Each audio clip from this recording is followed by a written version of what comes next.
the world learned from Ethereum. I mean, a lot of Ethereum co-founders left to start their own protocols. Gavin Woods of DOT, obviously Hoskinson of Cardano, because they could see, in a way, Ethereum not solving their own trilemma, right? So they all left to try to provide these proof of stake solutions that it's still not obvious Ethereum will be able to launch. Now, I think, funny enough, sharding is something they're going to introduce for that potential proof of stake, but it's not obvious to me or anyone else that they'll be able to do it in a timely fashion, or even that it's the smartest thing to do. I mean, Justin Sun from Tron was here a couple weeks ago and he said, maybe you should leave it alone. It's proof of work and it's functional.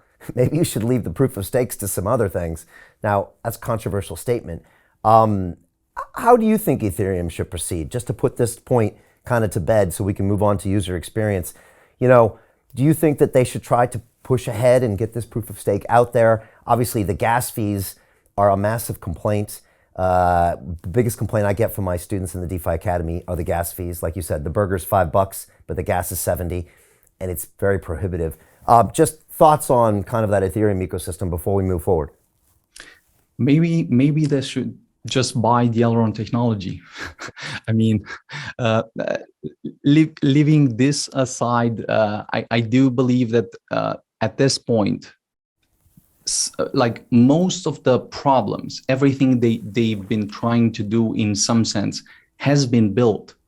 It's a lot about execution and not too much about philosophy at this point, right? So we've presented the paper in early 2018.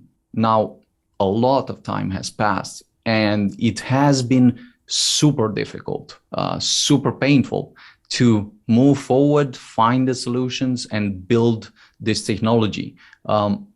And at the end of the day, a lot of the discussion, a lot of the, let's say, friction and legacy debt lies precisely in this, that once you have a huge architecture with a lot of interests, trying to change it, even if you would have today the solution, is like driving a car with 200 miles an hour and then trying to change the engine while driving, right?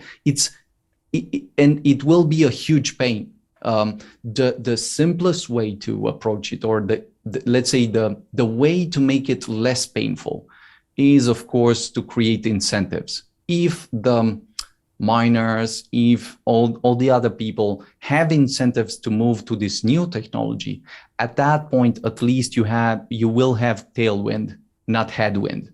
At this point, it's like everyone will criticize it, a lot of discussion, there might even be a civil war sort of. So it's super tricky, but I do believe that there are solutions, and we always welcome discussions with the Ethereum guys. And yeah, they should just take a look at Elrond, and maybe we'll have deeper conversations there.